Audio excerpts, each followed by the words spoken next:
Hello, welcome to Jason the Old Millennial. My name is Jason. I'm speaking to you here in my basement in the great state of Kansas. And today I am finishing my series, my list on my 20 most memorable movie experiences. These are I've gone through 15 already, and these are just movies that I just have a real distinct memory of when I went and saw them in the movie theater, and it made such an impact on me. As I'm thinking about it, I can kind of remember that moment when I saw the movie and coming out and just being blown away, wowed, emotional, all those kind of feelings that made more of an impact than other movies. Of course, there are some movies that I love that I just didn't see in the movie theater at these times, so they didn't make my list. It's only movies I actually saw in the movie theater, and so that's why these are the movies I pick. So today I'm gonna go through number five and through number one of my most memorable movie experiences. So number five is going to be Jurassic Park from 1993. Jurassic Park, huge hit. One was the biggest box office movie of that year. Directed by Steven Spielberg.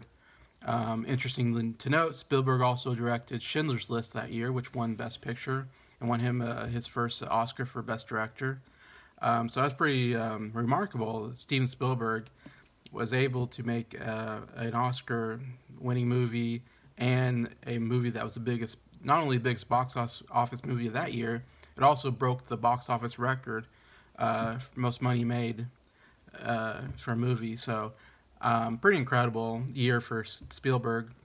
Really showed himself as one of the great directors of all time. If he already wasn't before then, he definitely was at this point. And I can't think of another director that's ever done this. Made two movies in 1 year. One movie being the Best Picture in the Oscars, the other one breaking the record for biggest box office movie. I mean, just real incredible. And talking about Jurassic Park, this movie was so huge in the zeitgeist of the culture. Everybody was talking about this movie. The trailers are all over the place. I mean, if you were around that time, I think you remember just how huge this movie was. If you weren't around this time, you probably might not understand how significant this movie was. But when you were there, I mean, I was only, like I said, maybe 9, 10 years old, so I was fairly young. Um, this movie definitely broke the ground on CGI and what you can do with creatures. In this case, dinosaurs. We've never seen dinosaurs look so real. I mean, it was incredible. Before this, dinosaurs were more stop animation type, not looking really that scary or real to me. Maybe at the time it was, but I mean, definitely a huge step forward in this movie where the dinosaurs, yeah, looked absolutely real. When you saw them, you're like, how did they make these dinosaurs? I mean, because CGI was still fairly new thing. I mean, and this definitely brought CGI to a new level. After this, we got more movies like this.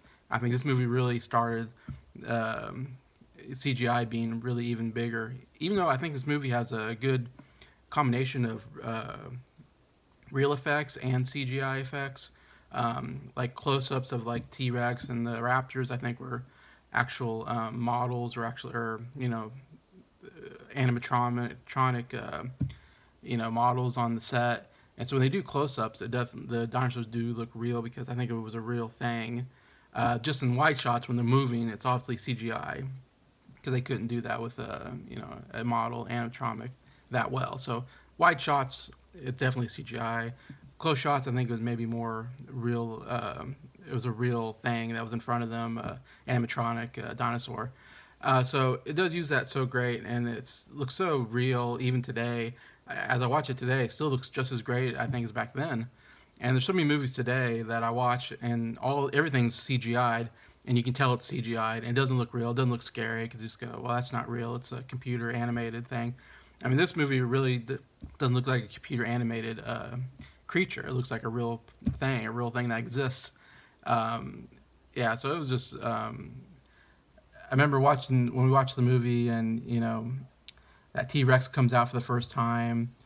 Uh, it was so scary. I mean, this movie really scared me. Of course, I was only 10 years old. It was one of the scariest movies I ever saw. That T Rex scene, and then the raptor scene when they're hunting the kids in the kitchen. I mean, Spielberg is so good at suspense movies, thrill movies, sci-fi movies. So this really combines all the greatness of Spielberg. I think one of my favorite Spielberg movies of all time for sure. You're just on the edge of your seat, your heart's pounding. I mean, it was something incredible. I don't know if you watch it today, there's so many movies like this now that it doesn't seem as significant, but at that time, we have never seen anything like that before. I know my dad always said that after we watched that movie, when we were driving home, he said that when he, driving, he looked out the window, he was almost expecting to see a dinosaur running by. That's how real he thought the dinosaurs were, and how much he thought about those dinosaurs. And I kind of thought the same way. After you watch it, all of a sudden you start looking around for dinosaurs. Like, is there a dinosaur? I know dinosaurs don't exist, but yet now I kind of think maybe they do. There might be a chance there's real dinosaurs that they use for the movie. It was that good.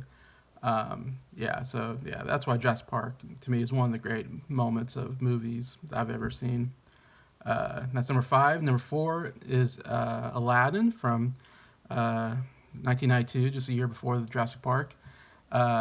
Aladdin's such a significant movie for me personally. It's more of a personal movie. Um, I grew up on animated movies, of course, as most kids do. Loved. I watched all the old Disney anime movies from Snow White, Seven Dwarfs, Cinderella, to Little Mermaid. You know, all the genre, all the different eras of animated movies, and yeah, I was of course a big fan. Watched cartoons all the time as a kid. Uh, and at this time, I don't remember really. If I went to the movie theater before Aladdin, I don't really remember. I don't have a memory of a movie before Aladdin. As far as going to the movie theater, I mean, I watched movies at home. That's where I watched all my movies. So if I did see a movie, I just don't remember it. But to me, my first memory of going to a movie theater was going to see Aladdin as a kid. And I just remember looking so forward to that movie because you saw the trailers. Trailers looked great. You got the genie, looked, really funny. And of course, Robin Williams was, very popular. I think I was aware of who Robin Williams was at the time and knew that he was a really funny actor. And so I remember going to this movie, really looking forward to it, and it was just such a great experience as a kid. I thought it was absolutely hilarious. The genie was so good. I loved the genie so much. Loved the music too. Of course, the whole new world was really great, and also the animation was pretty, very. It was really good. I'm trying to think of the word. It did some things I never seen in an anime movie, like when they're on the carpet in the Cave of Wonders, and everything's falling down on top of them, and they're on the carpet trying to escape, and rocks are coming down, and and you get the point of view of the carpet as it's weaving in and out of these rocks, and even goes up and down, and the animation was absolutely incredible. I remember at the time being really wowed by that. Uh, Today the animation isn't anything spectacular. Of course, the animation gets better over time, but at the time that was something almost kind of groundbreaking to me animation wise. But anyways, that was a movie that really just, I feel like, started my love of movies. That's why I have it so far up on my list, because I remember walking out of that movie just going, man, that movie was the greatest movie I ever saw. I want to go see it again. I saw it twice in movie theaters. I think I begged my parents to go see it again. I was like, I want to see that movie again because it was so good.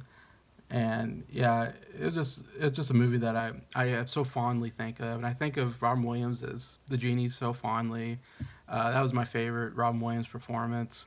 I thought he was so good. It's so funny. So uh, you know, even though I don't think I understood all the jokes because he did a lot of impressions of different you know actors that I probably didn't know, I still knew that was funny somehow. Now looking back, of course I know everything that he's using. And Robin Williams is so good at improvising. I think his improvisational skills are so good as that character, and they did so well with the Genie character. It fit Robin Williams' personality and his comedy so well. That's what was so great about it. Anyway, so that's why I have Aladdin is one of the movies I think so fondly of and have such a great memory of. And it's the movie I think I remember seeing first at the movie theater. So that's why I got Aladdin at number four for me. Number three, I have Star Wars Episode 1, The Phantom Menace, which came out in 1999. And this is an interesting movie to talk about now because there's so much hate for that movie now that when we look back at that movie, even I admit right now, like I don't really like that movie. It's not a movie I ever watch again. Uh, but it was different at the time when the movie came out. It was, of course, a really huge hit. I believe biggest box office movie that year. Maybe even broke the record. I'm not sure. I wouldn't be surprised if it broke a record for like biggest box office of all time. I mean, everybody talked about this movie. And what's so significant about this movie to me was that when I grew up, I watched, of course, I was born in 1983, so in fact, the last Star Wars movie came out, the original trilogy came out the year I was born. Return of the Jedi came out in '83, so I was just born when that movie came out. So of course, I didn't really get to see those movies till maybe late '80s, early '90s. I really started getting into Star Wars when I saw the three originals on like TV, and absolutely loved Star Wars. Huge fan as a kid. You know, I just loved, of course, all the creatures. Loved the lightsaber duels. I thought was so great.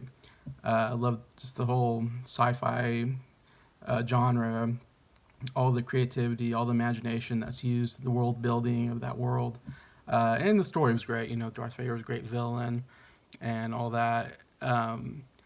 So as a kid, I remember watching Star Wars like maybe late '80s and like being a fan, and then sometime in the '90s, a friend of mine had like the VHS tapes of the original trilogy, and I borrowed it from them and watched all three.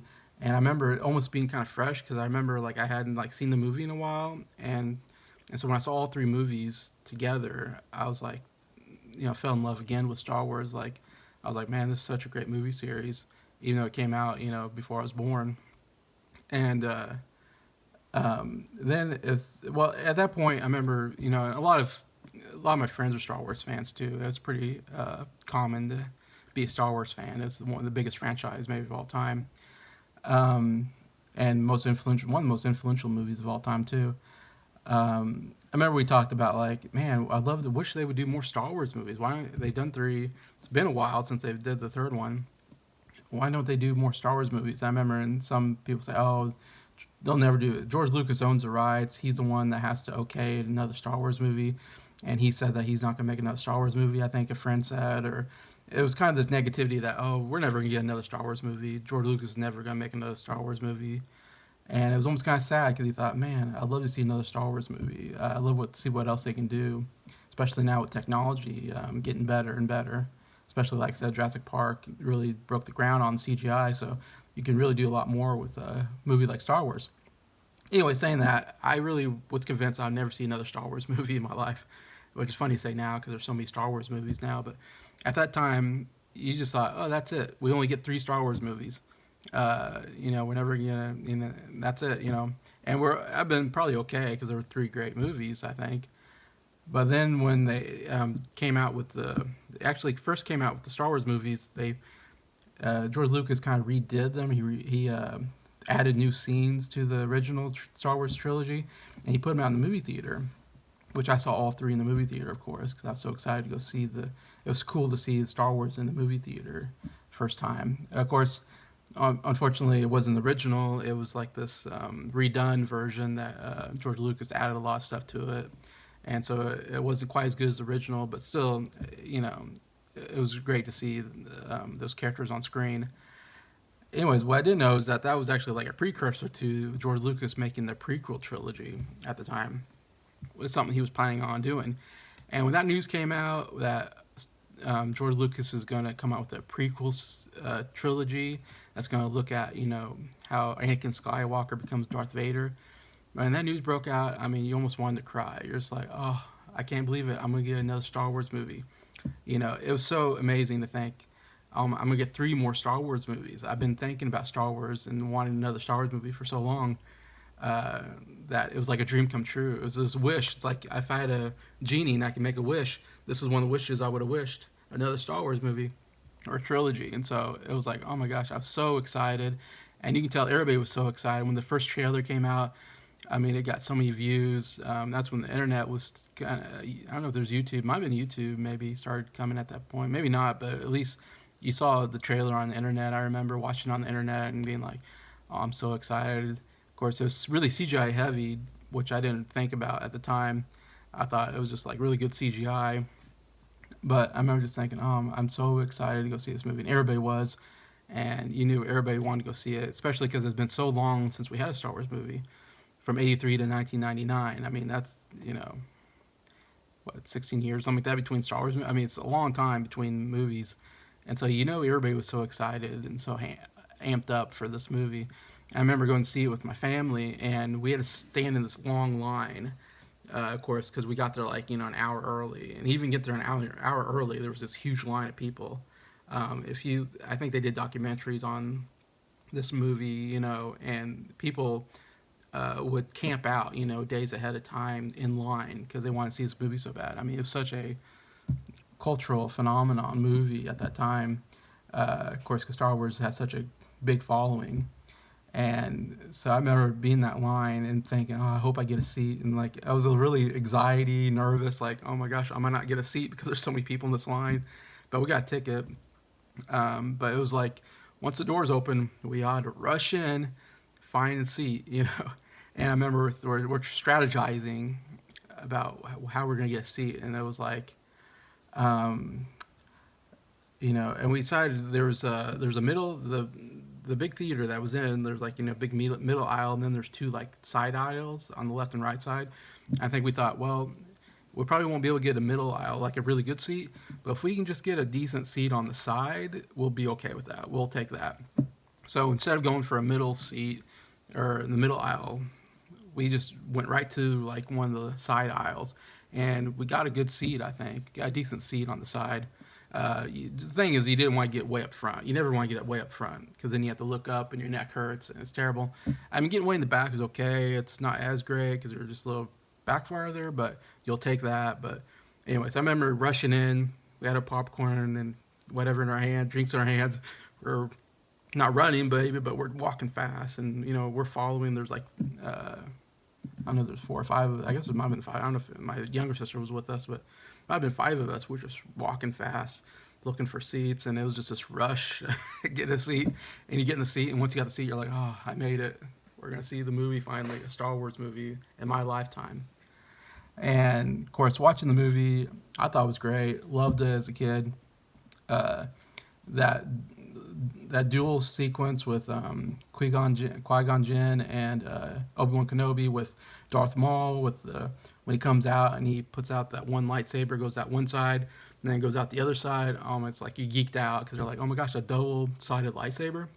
Never seen that before. That was such a cool thing. And that whole fight was great. I still think it's one of the best fight sequences in Star Wars for sure. Really fun sequence, and Darth Maul is such a great kind of bad guy character, and it's something we never seen before, a 2-on-1 fight scene.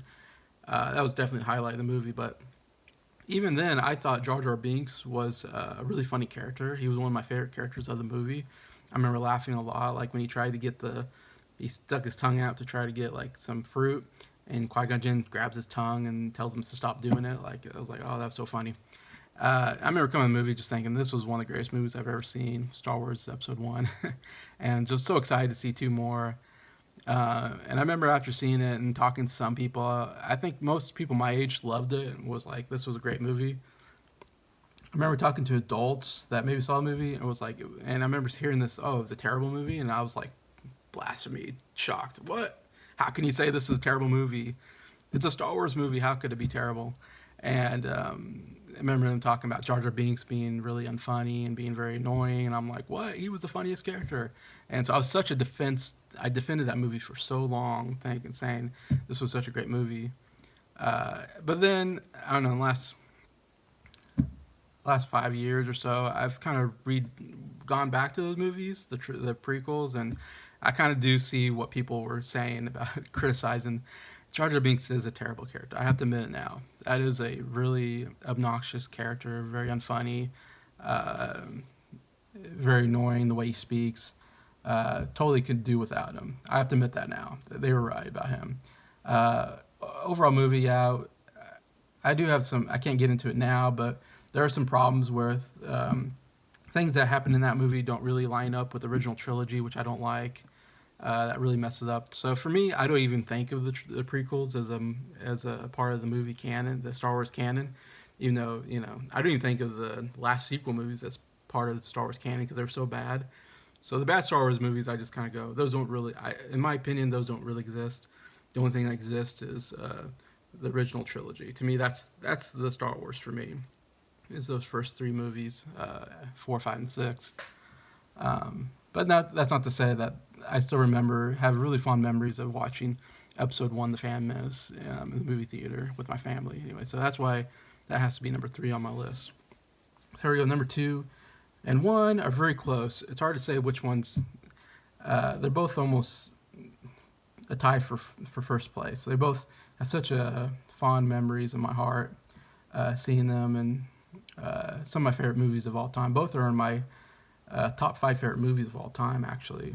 And probably some of that is because I had such a great experience in the movie theater. And they're very epic blockbuster movies. But I'm going to go with number 2 with Lord of the Rings Return of the King from 2003. Of course, Lord of the Rings, the Fellowship of the Ring came out when I was in high school. I don't know if I was a sophomore maybe in high school. I remember seeing when the first Lord of the Rings came out. I had never heard of Lord of the Rings before. I didn't know that was a big book series. Like, I don't know why. I'd never heard anybody talk about Lord of the Rings. So when it came out, I was like, oh, interesting new movie. And it was like, people were like, oh no, this is like from a old book. I'm like, oh really? Okay, so it's an adaptation of a book. I didn't realize, a fantasy book that was very popular. And I remember seeing the trailer, just thinking, oh, that looks interesting. You got some fantasy characters, a wizard, a dwarf, an elf. They're kind of medieval armor and swords and stuff like that. It seems like my kind of genre. And so I remember seeing Fellowship of the Ring in the movie theater with a friend, and kind of coming out disappointed because, I don't know, I thought it was really long. It was a little boring at parts. There's a lot of walking and talking scenes, and I was more into the action and magic. It was more what I wanted to see. And so I remember kind of coming away a little disappointed with it, not really understanding everything about Lord of the Rings. But I remember it was such a culturally huge movie. Everybody talked about it. It was huge in the box office, nominated for Best Picture. Definitely changed, I think, fantasy filmmaking. I mean, after that, we got a lot more fantasy films because was such a huge hit. Of course, Harry Potter, I think, was coming out around the same time. It was a huge hit too. And then after this, Chronicles of Narnia came out with some movies that were, pretty good and did well. And so I think they always, of course, Game of Thrones and eventually came out on HBO and became a huge hit on HBO. So I think fantasy genre is definitely a genre that people love, and that Hollywood's still trying to make another Lord of the Rings, I think. But saying all that, so after seeing the first one, I wasn't that hyped about seeing the second one. But then after seeing the DVD, the extended edition, and seeing all the special features, I kind of started falling in love with Lord of the Rings: Fellowship of the Ring, and kind of watching that again.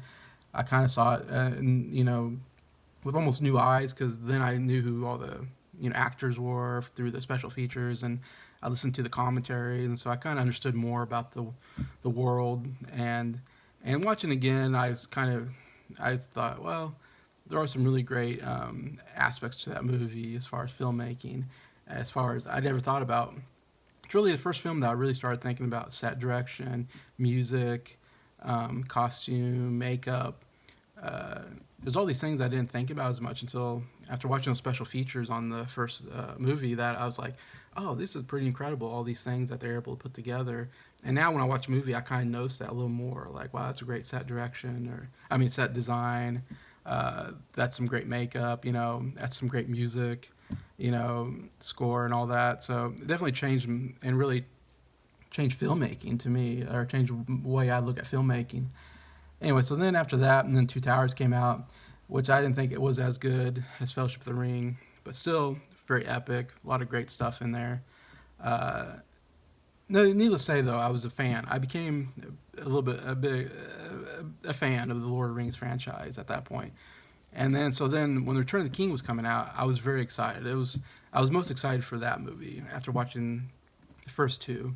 I started, because finally we're gonna get, I started reading the books actually after I saw the second movie. I started reading the books. I read the books, so I knew what was going to happen, kind of, and I kind of had more appreciation for Lord of the Rings in total. And so we got to Return of the King. I was really actually looking forward to that movie. Of course, it was going to, you're going to finally see how they're going to beat Sauron, and what's going to happen with the ring, and so definitely had a lot of high stakes, very epic. It's going to be ending this great franchise because it's the only franchise I know where all three movies were nominated for Best Picture. I mean, so it's pretty incredible for a fantasy series being nominated for Best Picture because they usually don't like fantasy movies, the Academy. So that was pretty incredible. And of course, they all made tons of money at the box office. Anyway, so I remember coming to Return of the King and just really looking forward to that movie and like, oh, this should be very, very epic. Ending this series. If they end it just right, this could be one of the greatest movies of all time.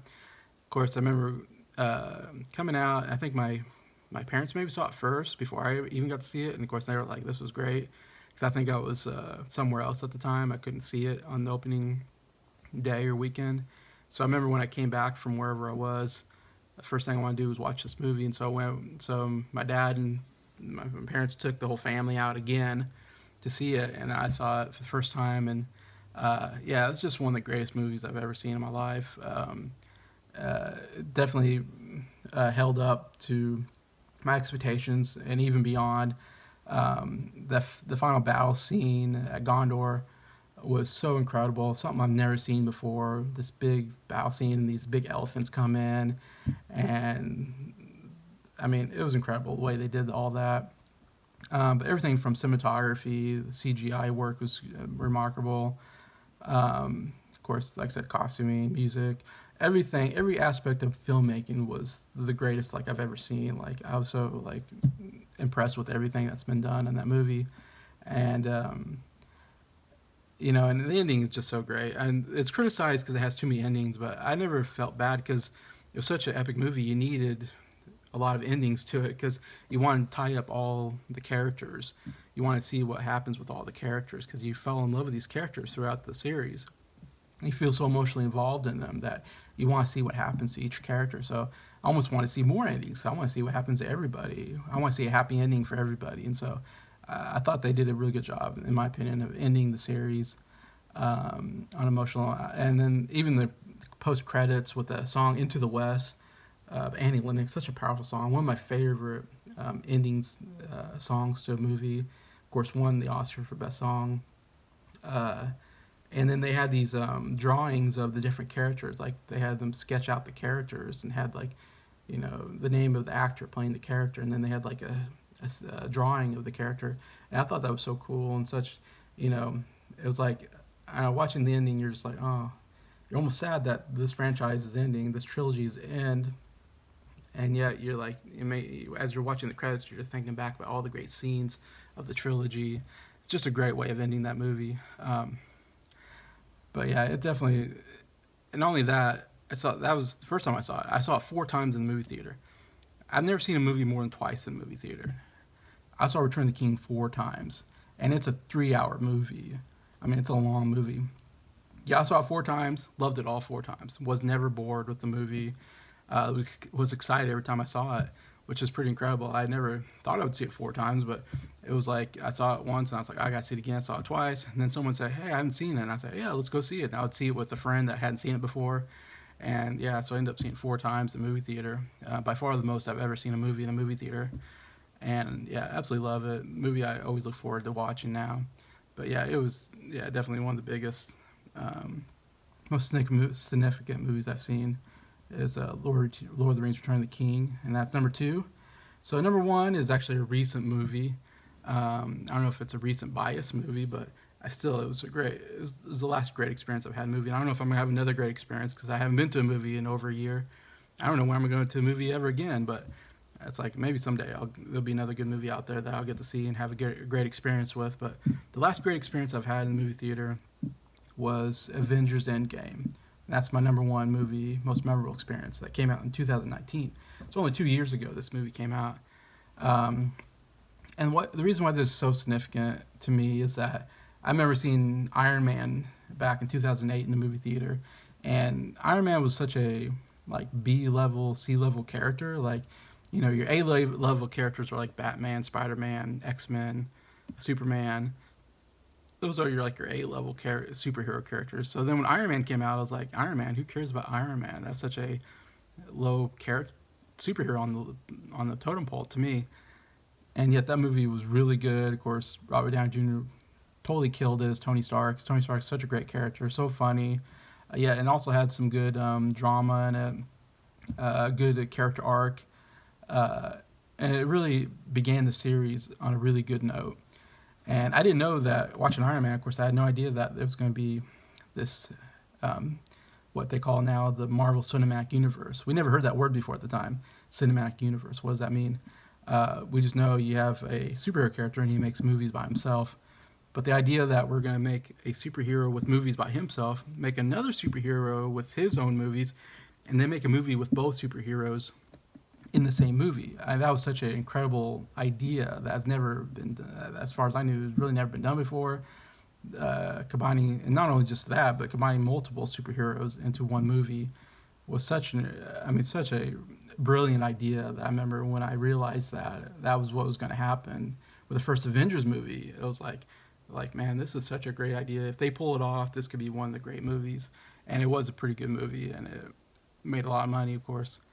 Um, but I'm saying all that to say, I remember watching that for the first time and going, wow, this is a good movie. Not realizing that it was just going to be one of many movies kind of connected to each other, which was such an incredible feat. I can imagine it's so hard to do. As I said, I think in another video, other people tried to do it and they failed, or maybe not failed, but haven't done it quite at the extent that Marvel has.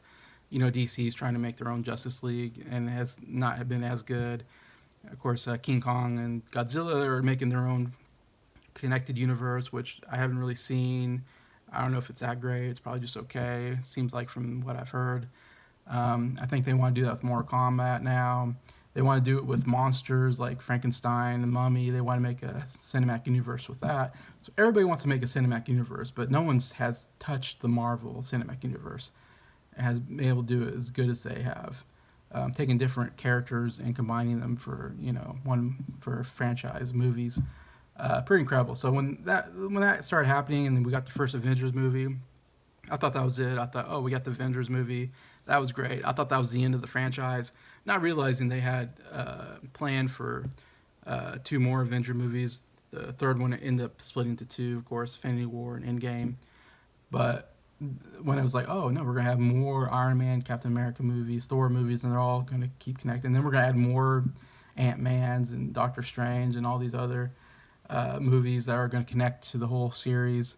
It's such an incredible idea, and to kind of watch. I watched every movie, not always in the theater. Probably most of them I saw in the theater though, because actually, yeah, most of them. I think I saw them all in the theater except for Captain Marvel. I think is the only one I didn't see in the theater.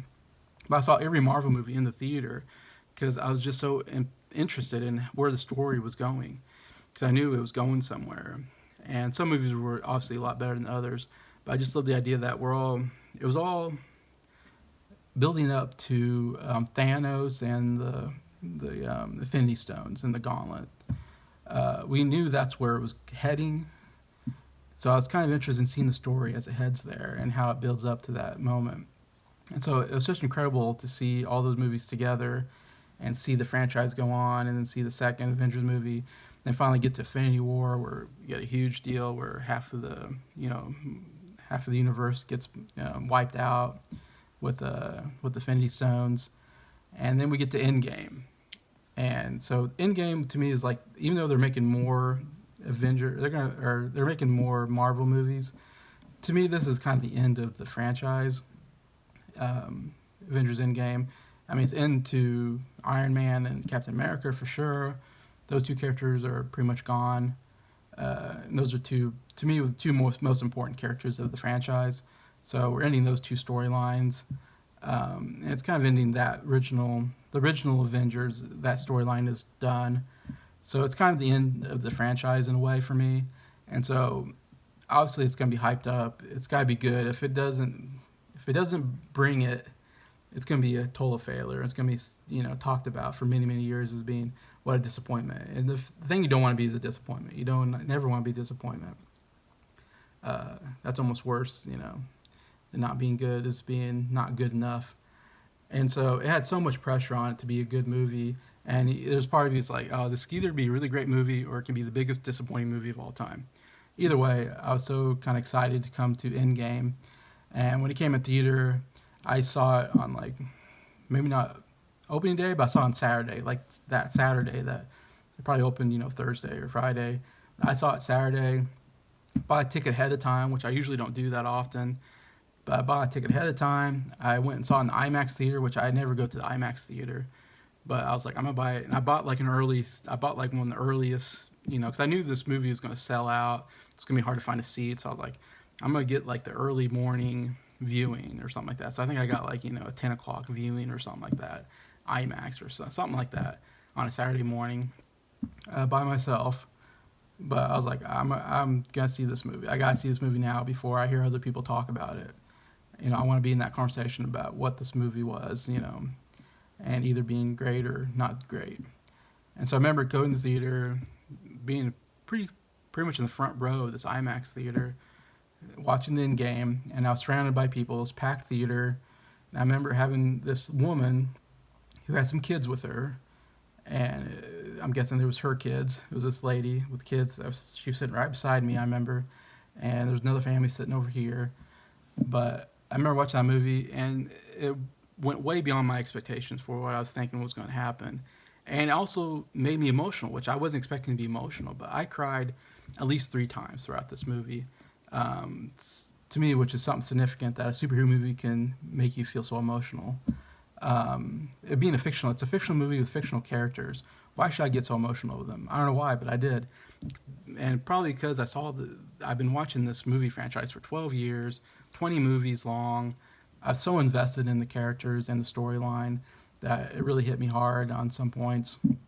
Like Parker coming back, and Tony Stark giving a hug. That scene made me cry. I love that scene. Of course, there's spoilers for Endgame. There's the death scene with Iron Man, which is very sad, and then his funeral afterwards, which is really, really sad because he has a daughter and all this. I mean, it was just incredibly sad ending, but great, but still great. But I remember watching it, and you're in this packed theater, and I'm sitting there, and I'm like crying, and there's tears coming out my face during parts of the movie, and I can hear the lady next to me crying. That's what to me was so significant. I was like, it's like, oh, this lady's crying, so I'm not the only one crying. Like I can hear her crying next to me. So I was like, okay, this of course, yeah. So I'm like, yeah, it's definitely emotional. But what really hits it is the greatest moment. Like it was a moment that I've never, I don't know if I've ever experienced quite like, where I got goosebumps. The hair stood up on my arm. I mean, it was the most incredible feeling I've ever had in a movie. That's why it's number one. Is this part where, of course, in Infinity War, like I said, a lot of the superheroes are wiped away because Thanos. If you don't know the storyline, I can't go all into it, but hopefully you know about Thanos and the Infinity Stones, the Infinity Gauntlet. He snaps his finger, and you can make like any wish you want. So he wishes for half the universe to like not exist. It's this whole storyline with Thanos, and so a lot of the superheroes just disappear, and so the whole movie is trying to go back in time to try to stop Thanos from snapping his finger and trying to get the Infinity Stones so that you can snap your finger again and wish everybody back. That was the whole storyline. Is we need to go back in time to get the Infinity Stones in the past to wish everybody back again, which happens. They do that. They wish everybody back, but now Thanos from the past is back, and now he wants to do it again. This time he wants to kill everybody, not just half of the universe, or not half of the Earth, I should say, not half of the population of Earth, but everybody. He wants to kill everybody on Earth and start all over on Earth. And so now the stakes are really, really high, and Thanos is so powerful. It looks like he's going to win. He's beating up Thor, Iron Man, and Captain America all at once, be almost on the point of death. He's got this huge army behind him. It's like, oh, what are they going to do? Captain America stands up. He's like, I'm going to fight to my death. And the stakes, I mean, it looks really bad for the heroes. I mean, they do such a great job of making it look like there's no way the heroes can win. And then when you hear the Falcon's voice, on your left, and he was one of the superheroes that disappeared. So when you hear his voice, oh, the superheroes are back. And then you see these rings, these portals open, which is Doctor Strange because he can open portals, or he can transport people through different spaces with magic. when you see all these portals open up and you start seeing superheroes come in, I mean, that was such a great emotional experience of like, that was like the best way to bring back all the superheroes. Like, I did not see that coming. I probably should have. I wasn't thinking about it. But when they started opening up, I was like, oh no, or not oh no, but oh my gosh, all the superheroes are coming back through portals, and we're gonna see everybody that died or was wiped away, erased, come back, and yeah, like I said, it was just I feel like I never had that feeling before in me that, I got all these goosebumps, tinglies, hair standing up. I was like so awed when everybody came back, and the Avengers music comes in, such a great music by Alvin Silvestri, and comes back, and the camera pans down all these superheroes that you've seen for 12 years. So it was this combination of all these, all this time, spend all this time with these characters for 12 years, seeing them disappear, and then they see them come back, see the camera pan across all the superheroes that you love, and then ends with, Captain America you know, uh, catching the hammer, the Mjolnir, the Thor's hammer, and saying, "Avengers assemble." And then all the superheroes rush in to this battle, and you get the Avengers music comes in really hard, and it was just like nothing I ever. I mean, I even think about it now, I almost cry when I think about it because I got so emotional watching that scene and all the superheroes coming back and rushing into battle, and then you get to me the greatest battle sequence I've ever seen in my life with the Thanos, bad guys, aliens going to the superheroes, and you get these individual battles, but the scope of it was huge. Even love like Ant-Man's big, and he punches out one of these big old flying aliens that's flying through. It's so good. And then the ending, of course, with Iron Man getting the Infinity Stones and saying, "I am Iron Man," and then snapping his finger, which this time, snapping his finger, he's going to wish for Thanos to disappear in all his army. And so that whole combination of that whole scene, it's such a great scene. I remember after watching that movie, it's like, of course, I went and saw it again, but I even went online to find, people watching that. And I found like, somebody, had a camera and was capturing that moment on screen, and you can hear people cheering in the theaters. And that's the way it was in my theater. We were like cheering, we're like, yeah, I mean, it's such an incredible experience. And I just had to watch that scene over. I mean, I went on YouTube and found like someone was videotaping it, and I watched that scene over and over again because it made me so emotional every time I watched it, and just got this great goosebump feeling that I just loved. And I thought about that scene for days. For days, all I thought about was that sequence and thinking about, oh man, wasn't that great how the camera panned throughout all the superheroes and the music stopped. Well, I love this. Captain America captures the hammer. At that moment when he catches the hammer, the music stops. It's silent. As he says, Avengers assemble. It was so great how the music stops, and then after he says the line, and the music comes back in with the Avengers theme song, and you have all the Avengers come. I mean, so perfectly done. Like, I can't think of a better way to do that movie or to do that in sequence than that. I mean, so kudos for that movie. It's the biggest box office movie of all time. Very well deserved. Greatest movie experience I've ever had in my life. And even though it only happened 2 years ago, I still think of that scene so fondly. And that movie is such a great time. And I have it on Blu-ray and I watch it, and I still get goosebumps watching that scene. Anyway, so that's why it's number one on my list. So I know it went a long time, but I just had to try to explain. I don't know if I can't really explain the emotions I had in that movie and why it was so powerful to me. And so that's why it's number one on my list. And so I appreciate you guys, who was watching this and hearing my personal. All these are personal. I hope some of these are experiences that you guys had too. That you had some great experience with these movies. But these are obviously personal to me, and I hope I can get across, why they're great and why they made me emotional, and why they're special.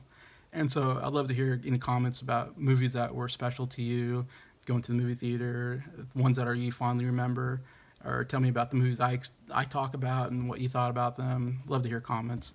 Thank you again for watching and subscribing. Appreciate all of you. Take care.